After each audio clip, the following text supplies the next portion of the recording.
Double bedroom ఇల్లు ఇస్తున్నా, అది ఇస్తున్నా, ఇది ఇస్తున్నా అని వందల లక్షల ఇండ్లు ఇచ్చినా అంటే మరి ఈ పేద ప్రజలకు ఆ ఇండ్లు ఎందుకు చెందలేదు? ఎందుకు పేద ప్రజలు అయ్యారు వాళ్ళు? ఎందుకైనా ఇండ్లు నువ్వు ఎందుకు ఇవ్వలేదు? డబల్ బెడ్రూమ్లు లక్షల ఇండ్లు ఇస్తున్నామని కట్టి కూడా ఇట్లా ఉట్టిగా పోతున్నాయి అవి. కాంగ్రెస్ పార్టీ ఎన్ని లక్షల మందికి ఇచ్చింది ఇప్పుడు ఇల్లు? ఇప్పుడు రండి నాతో, ఎన్ని లక్షల మందికి ఇచ్చింది? నాతోని రండి. ఇందిరమ్మ ఇల్లు లేని ఊరున్నదేమో మీరు చూపియండి. నేను దేనికంటే దానికి రెడీ.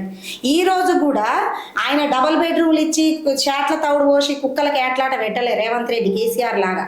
ఇప్పుడు ఊళ్ళల్లో మీరు ప్రతి ఒక్క తెలంగాణలో ఈవెన్ ఆంధ్రప్రదేశ్లో కూడా ఈరోజు ఇందిరమ్మ ఇల్లు లేని, రాజీవ్ గాంధీ ఇల్లు లేని, ఇందిరమ్మ ఇల్లు లేని ఊరు ఉందేమో ఒక్కటి చూపియండి నాకు.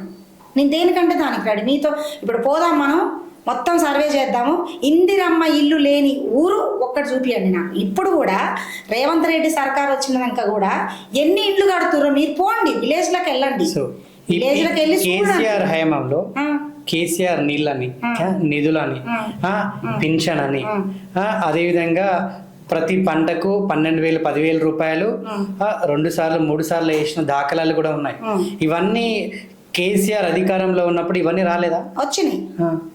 రైతులకు మాత్రం గుప్పిట్లో పెట్టుకుండు కేసీఆర్.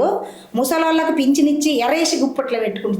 పెద్ద చేప పడాలంటే చిన్న చేప ఎరేయాలని రేవంత్ రెడ్డి కూడా అదే చేస్తుండే. నేను చెప్పేదాకినండి, అవి చేస్తలేడు. రేవంత్ రెడ్డి చేసే పనులకు కేసీఆర్ చేసే పనులకు అసలు సంబంధం లేదు. రేవంత్ రెడ్డి ఉన్న దాంట్లో తలొక ముద్ద పెట్టాలని చూస్తుండు. కేసీఆర్ చేసింది ఏంటి అంటే అభివృద్ధి పేరు చెప్పి లక్షల కోట్లు తెచ్చి 1,000 రూపాయలు పెట్టి లక్షలు వాళ్ళు 1,000 రూపాయలు అభివృద్ధి మీద పెట్టి లక్షల రూపాయలు వాళ్ళు కొల్లగొట్టారు వాళ్ళ ఫ్యామిలీ. ఏది కేసీఆర్, కేటీఆర్, కవిత ఎలా